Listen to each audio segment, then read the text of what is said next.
अस्सलाम वालेकुम दोस्तों, उम्मीद करता हूँ आप खैरियत से होंगे और जो लोग आईबी के इंटरव्यू की तैयारी कर रहे हैं उनकी तैयारी अच्छी चल रही होगी। आपको मालूम है आजकल अभी जो है वो एक्साइज़ डिपार्टमेंट के इंटरव्यूज़ चल रहे हैं। एक्साइज़ डिपार्टमेंट में पिछले दिनों मतलब पंजाब पब्लिक सर्विस कमीशन के थ्रू आई थी जॉब्स इंस्पेक्टर सब इंस्पेक्टर की, तो उसके इंटरव्यूज़ चल रहे हैं। तो जो लोग इंटरव्यूज़ दे रहे हैं उन्होंने अपना एक्सपीरियंस शेयर किया था, तो मैं सोच रहा था कि आपके साथ भी शेयर कर दूँ। और कुछ लोगों का बल्कि सीटीडी के भी जो है वो इंटरव्यूज़ चल रहे हैं, तो ताकि आपको भी आइडिया हो कि लॉ इन्फोर्समेंट एजेंसीज़ के इंटरव्यूज़ किस तरह के होते हैं। तो हर इंटरव्यू में सबसे पहले तो नॉर्मली यही पूछा जाता है कि आप अपने आप को इंट्रोड्यूस करवाएं, ठीक है। आप अपना एक नॉर्मल इंट्रोडक्शन देते हैं और सम टाइम आपके इंट्रोडक्शन में से ही वो कोई क्वेश्चन निकाल लेते हैं, या आपकी क्वालिफिकेशन के पॉइंट ऑफ व्यू को मतलब क्वालिफिकेशंस को देखते हुए उससे रेलिवेंट जो है वो क्वेश्चंस जनरेट करते हैं और क्वेश्चंस आपसे पूछते हैं। तो ये एक बंदे ने मुझे भेजा है अपना इंटरव्यू का एक्सपीरियंस, तो उनसे उन्होंने सवाल पूछा कि अपने आप को इंट्रोड्यूस कराएं, और उसके बाद उन्होंने पूछा कि आपका पाकिस्तान में फेवरेट जर्नलिस्ट कौन है। तो फिर उन्होंने इसी तरह उससे फिर सवाल पे सवाल वो निकालते रहे, ठीक है। तो अभी आप ज़रा सवाल देखते जाएँ और फिर इसको थोड़ा सा एनालाइज करेंगे। तो नेक्स्ट उन्होंने जी पूछा, who is your favourite journalist in Pakistan, what are problems in journalism at local level के। शायद वो जर्नलिज्म से रेलिवेंट उनकी मास कम्युनिकेशन की डिग्री होगी डेफिनेटली, तो उन्होंने शायद इसलिए उनको जो जर्नलिज्म की तरफ लेकर जाना चाहा। तो फिर उन्होंने उसके बाद उनसे पूछा कि स्पेशल ब्रांच क्या होती है, क्या हिस्ट्री है स्पेशल ब्रांच की। और इसके बाद वो आगे लिख रहे हैं कि जी सेकंड मेंबर जो था उन्होंने पूछा कि आपका बैकग्राउंड इंग्लिश लिटरेचर का है। इंटेलिजेंस और लिटरेचर ये दो अलग चीज़ें हैं, तो how you will work there, तो आप यहाँ पे कैसे काम करोगे और आप लिटरेचर को इंटेलिजेंस के साथ कैसे क्या कहते हैं इंटरलिंक कर सकते हैं, ठीक है। और उनका you are from literature there is quotation woman is name of faculty who write it and name the work in which it is written. तो ये उन्होंने कोई प्रोवर्ब के बारे में पूछ लिया है। और इसी तरह उन्होंने पूछा है कि जी जैन ऑस्टिन कौन है, मतलब शायद हो सकता है कि जो सेकंड मेंबर्स हों, खैर हो क्या सकता है, डेफिनेटली जो इस मकाम तक पहुंचते हैं वो काफ़ी पढ़ लिख कर पहुँचते हैं और गए बगए भी रीडिंग करने का शौक होता है। जो पुराने लोग डेफिनेटली उनको बहुत शौक है, हम तो आजकल की जनरेशन इतनी बुक्स रीडिंग नहीं करें, लेकिन डेफिनेटली ये CSS क्लियर लोग होते हैं जो बुक रीडिंग के शौकीन होते हैं, बुक्स रीड करते हैं, तो इनको काफ़ी इनका जो है ना नॉलेज हाई होता है लिटरेचर के हवाले से भी, हिस्ट्री के हवाले से भी। तो इस वजह से इस तरह के क्वेश्चन वो कर सकते हैं। अगर आपको ऐसे किसी क्वेश्चन का ना आंसर आता हो तो भी घबराने की ज़रूरत नहीं है, आप कॉन्फिडेंटली जो है वो उनको कह सकते हैं sorry sir I don't know. और नेक्स्ट क्वेश्चन की तरफ बढ़ जाते हैं। अच्छा जी, इसी तरह उन्होंने फिर जो जॉन मिल्टन के बारे में पूछा है और उसके वर्क पैराडाइज लॉस्ट में कंट्रोवर्सी क्या है। ये शायद लिटरेचर के हवाले से उनको काफ़ी जो है ना वो ये कितना रेलिवेंट क्वेश्चन है कि how you will do intelligence if a target is set for you and told you कि इसकी इंटेलिजेंस करनी है आपने। तो ये जो है ना ये मतलब एक अच्छा क्वेश्चन है। इस तरह के क्वेश्चन चाहे आपका किसी भी स्टडी का बैकग्राउंड है, आपको ऐसे क्वेश्चन को एक दफ़ा सोच लेना चाहिए कि अगर आपसे इस तरह का क्वेश्चन किया जाए तो आपको इसका क्या आंसर देना है, ठीक है। इसी तरह उनसे थर्ड मेंबर ने पूछा कि जी बेटा आप हमें इंटेलिजेंस की बात क्यों नहीं कर रहे, what type of intelligence it is. अच्छा एक चीज़ और भी ना, साइकोलॉजी के पॉइंट ऑफ व्यू से भी आप देख लें कि इंटेलिजेंस की टाइप्स है, आई थिंक 7 या 9 टाइप्स है, ठीक है। तो वो भी आप देख लीजिएगा। और इस हवाले से जो सीक्रेट सर्विसेज की इंटेलिजेंस है उसमें माइंड की कौन सी इंटेलिजेंस आती है, और इससे रेलिवेंट जो है वो आपने चीज़ें देख लें, ठीक है। Gadgets that you will use in intelligence, intelligence में क्या गैजेट्स यूज़ हो सकते हैं जी। सबसे ज़्यादा तो वो सेट फ़ोन होता है जो वो इस्तेमाल हो रहा है, GPS रिसीवर और इस तरह की चीज़ें। Tell points where you will go for intelligence in your district. अच्छा यहाँ डिस्ट्रिक्ट की बात है तो अपने डिस्ट्रिक्ट के बारे में आपको नॉलेज बड़ी क्लियर होनी चाहिए। आपके डिस्ट्रिक्ट के बारे में कोई भी सवाल पूछा जा सकता है कि कौन सी जगह कहाँ है, आपके डिस्ट्रिक्ट में क्या चीज़ मशहूर है, आपके डिस्ट्रिक्ट की कितनी तहसीलें हैं, आपका डिस्ट्रिक्ट किस डिवीजन में आता है। तो इस तरह के जो है ना वो आपको एडमिनिस्ट्रेटिव से मुराद जो गवर्नमेंट का एडमिनिस्ट्रेटिव स्ट्रक्चर है उसके मुताबिक भी आपको नो हाउ होनी चाहिए, स्पेशली अपने डिस्ट्रिक्ट के हवाले से। और अगर आपका रेजिडेंशियल और परमानेंट एड्रेस डिफरेंट है तो फिर आपको दोनों डिस्ट्रिक्ट्स जो भी जिसमें भी आप करंटली रह रहे हो और जहाँ जो आपका आबाई इलाका है तो उसके बारे में आपको अच्छी नॉलेज होनी चाहिए। इस तरह उन्होंने पूछा कि prime intelligence agency of Pakistan क्या है, ISI से क्या एब्रीविएशन है और CTD की क्या एब्रीविएशन है। और उन्होंने पूछा था कि इस तरह मैंने आपको भी एक्सपीरियंस में बताया था और यहाँ पे भी other intelligence agencies of Pakistan, यानी कि आपसे पूछा जा सकता है कि पाकिस्तान में कितनी इंटेलिजेंस एजेंसीज हैं, कौन कौन सी, आपको ज़्यादा सारे मतलब तमाम एजेंसीज के नाम आने चाहिए। मेरे ख्याल में मतलब कोई रफली 26 जो है वो इंटेलिजेंस एजेंसीज है, ठीक है। FIA है, इसी तरह FIU है, मतलब आर्मी के अंदर बहुत सारी यूनिट्स होती हैं, ठीक है। मिलिट्री इंटेलिजेंस है, मिलिट्री फिर उसके अंदर आगे स्पेशल ब्रांचेस होती हैं, उनके अपने नाम होते हैं। तो इस तरह से कुल मिला के 26 के करीब बन जाती है, ठीक है। अच्छा फिर उन कहते हैं कि जी एंड में जो है वो चेयरमैन साहब ने उनसे पूछा है कि tell some incident in Pakistan जहाँ आप समझते हैं बेटर इंटेलिजेंस की वजह से हम रोक सकते थे इन्हें।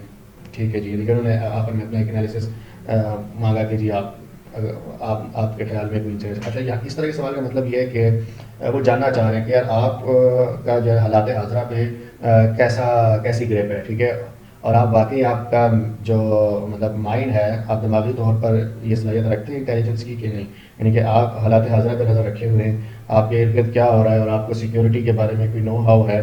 तो इस तरह के सवालों का मकसद ये होता है, ठीक है। ऐसे केस में मेरे ख्याल से तो सबसे अहम जो 16 दिसंबर का केस है APS का, वो आप उसके बारे में सोच के कुछ थोड़ा अच्छा जवाब बना सकते हैं। अच्छा जी, नेक्स्ट एक और इंटरव्यू का एक्सपीरियंस है जी, ये एक्साइज से हैं और पिछला मेरे ख्याल से किसी CTD वाले का था। तो ये एक्साइज वालों ने कहा कि जी इंट्रोडक्शन अगेन, फिर उन्होंने पूछा, लेकिन ये थोड़ा सा ना टेक्निकल और क्लैरिकल चीज़ें आ रही है कि जी सर्च वारंट क्या होता है, ठीक है, और एक्साइज डिपार्टमेंट में सर्च वारंट किस अथॉरिटी का और क्या होती है, किससे लिया, जिस तरह जुडिशियल मजिस्ट्रेट होता है, जुडिशियल मजिस्ट्रेट कौन होता है, उसकी क्या पावर्स है। तो ये सब चीज़ें आपने एक नज़र देख लेनी, ठीक है। सर्च वारंट कौन इशू करता है, रिट पिटीशन क्या होती है, स्टे ऑर्डर क्या होता है और स्टे ऑर्डर कौन देता है, lower to high courts hierarchy, high courts की हायरार्की क्या है, ठीक है। जिस तरह आपने है ना सिविल कोर्ट, सेशन कोर्ट, फिर हाई कोर्ट और इसी तरह आगे सुप्रीम कोर्ट तक जो ये हायरार्की आपको आनी चाहिए। अच्छा जी, प्रोसीजर ऑफ असेसमेंट उन्होंने पूछा, फंडामेंटल राइट्स कहाँ लिखे हैं जी, ये सब चीज़ें उन्होंने पूछी फंडामेंटल राइट्स के बारे में, ठीक है। और सेकंड मेंबर ने उनसे पूछा है कि बांग्लादेश की यानी कि ये जो है ना ये हिस्ट्री से भी और मतलब इस्लामिक हिस्ट्री और पाकिस्तान हिस्ट्री के हवाले से उन्होंने क्वेश्चन किए सेकंड मेंबर्स ने, ठीक है। अमूमन इसी तरह होता है कि जो तीनों आपके 3 या 4 मेंबर्स होते हैं ना, उनके एरियाज सेट होते हैं, ठीक है। कोई एक आध होता है जो आपको आपके सब्जेक्ट के हवाले से जो है वो कह लीजिए पेल रहा होता है, ठीक है। तो कोई एक आध होता है जो Pakistan studies, Pakistan history, Islamic history से रेलिवेंट होता है, और कोई जोग्राफी से रेलिवेंट होता है, और कोई स्पेशल जो है ना यानी कि बिल्कुल उसी डिपार्टमेंट के जो टेक्निकल क्वेश्चन है उस हवाले से क्वेश्चन कर रहा होता है, ठीक है। तो इस हवाले से आपने अपने आप को साउंड मतलब ब्लैंक माइंड होकर नहीं जाना, आप अभी से इसकी तैयारी करें, ज़्यादा से ज़्यादा सवाल लिखें और उस हिसाब से सोचें कि जी अपने आप को अज्यूम करें कि आप इस वक्त इंटरव्यू की हालत में बैठे हुए और आपसे जो चेयरमैन है वो एक क्वेश्चन कर रहे हैं, तो आप उसका क्या जवाब देंगे, ठीक है। जिस तरह यहाँ से बांग्लादेश की सेपरेशन की रीजंस पूछी हैं, सुलह देविया की इंपॉर्टेंस पूछी है, रेड क्लिफ अवार्ड क्या है, रेड क्लिफ लाइन किसे कहते हैं, ये भी आप लाजमी देखिएगा थोड़ा सा। LOC और वर्किंग बाउंड्री में क्या फ़र्क है, ठीक है जी। पाकिस्तान की इस वक्त प्रोविंसेस कितने हैं, ये भी बड़ा अहम सवाल है जी, क्योंकि इसमें लोग अभी अक्सर जो है गलती कर जाते हैं। बलोचिस्तान का प्रोविंस बना बलोचिस्तान के बेले में हवाले से, ठीक है। और फिर इनसे जो थर्ड मेंबर है उन्होंने क्या पूछा है जी, थर्ड मेंबर ने पूछा है फेडरेशन और कन्फेडरेशन में क्या फ़र्क है, या फेडरेशन और कन्फेडरेशन क्या है, ठीक है। अमेरिका में कौन सा गवर्नमेंट सिस्टम है, प्रेसिडेंशियल जो है वो गवर्नमेंट सिस्टम है, तो अमेरिका में प्रेसिडेंशियल है और पाकिस्तान में डेमोक्रेटिक गवर्नमेंट सिस्टम है, और प्रेसिडेंशियल और पार्लियामेंट्री है पाकिस्तान में, ठीक है। तो प्रेसिडेंशियल और पार्लियामेंट्री फॉर्म ऑफ गवर्नमेंट का उन्होंने डिफरेंस भी पूछ लिया इसी तरह। और हाउसेस से मुराद अपर हाउस, लोअर हाउस, यानी कि पार्लियामेंट, सेनेट और नेशनल असेंबली, ठीक है। तो ये सब उन्होंने पूछा है। एंड देन अच्छा, फिर उन्होंने क्रॉप्स के हवाले से पूछा है, ठीक है। कौन कौन सी क्रॉप्स होती हैं, रबी और ख़रीफ, ये आपने बचपन में माशाअल्लाह में पढ़ रखा होगा, ठीक है। और इसी से रिलेवेंट एक्साइज डिपार्टमेंट के हवाले से फिर उन्होंने मज़ीद क्वेश्चन किए हैं, ठीक है जी। अच्छा, और ये भी एक्साइज से ही है, और इनसे पूछा है कि लाहौर की सिग्निफिकेंस क्या है पाकिस्तान में, यानी कि हो सकता है कि अब ये जो शख्स गया हो टेस्ट देने के लिए वो लाहौर से बिलोंग करता हो, डिस्ट्रिक्ट लाहौर से, ठीक है। तो अब उन्होंने उससे जो है वो उसके डिस्ट्रिक्ट के हवाले से क्वेश्चन किए कि लाहौर की क्या इंपॉर्टेंस है, ठीक है। लाहौर पे किन एम्पायर्स ने हुकूमत की है, फेमस हिस्टोरिक प्लेस क्या है, ब्रिटिश राज के टाइम पे लाहौर में बनाई जाने वाली बिल्डिंग्स के नेम बताएं, ठीक है। और इसी तरह मतलब देखें उन्होंने सही उसको ना लाहौर की हिस्ट्री के हवाले से पहला है सही। और ये कोई शख्सियत होंगे अब्दुल्ला भट्टी, मैं तो नहीं जानता कि उनके हवाले से उन्होंने पूछा है। और what do you know about canal district establish in Pakistan at the time of British Raj, सही। इसी तरह सेकंड बंदे ने पूछा है जी एक्साइज डिपार्टमेंट बनाने की ज़रूरत क्या पड़ी, अगर ये ना होता तो क्या हो जाता। ये भी मतलब समटाइम इस तरह के बेसिक क्वेश्चन भी पूछते हैं। और अच्छा, इस तरह के क्वेश्चन करते हुए ना उनका थोड़ा सा मतलब अंदाज जब तंजिया भी हो सकता है, ठीक है। तो ये बस थोड़ा सा वो साइकोलॉजिकली असेस करने के लिए इस तरह करते हैं कि प्रेशर में आप किस तरह परफॉर्म करते हैं, ठीक है। नारकोटिक्स के हवाले से एक्साइज क्या काम कर रहा है, सही। Name of other services being provided by excise. फिर थर्ड रिप्रेजेंटेटिव यानी कि नेक्स्ट मेंबर ने क्या पूछें जी, इकनॉमिक इश्यूज ऑफ पाकिस्तान और उनके सॉल्यूशंस। नॉर्थ अमेरिका में कितने कंट्रीज़ हैं जी, बिल्कुल नॉर्थ अमेरिकन कंट्रीज। देखें ये समटाइम इसी तरह होता है ना, एक कोई शख्स होता है जो आपको ज्योग्राफी में ले जाता है, जिस तरह मैंने बताया था कि बाल्टिक स्टेट्स क्या है, ठीक है, इस तरह के क्वेश्चन पूछ लेते हैं। साउथ अमेरिकन कंट्रीज़ और which ocean is between Europe and America, again वही ज्योग्राफी से रेलेवेंट इन्होंने क्वेश्चंस की हैं।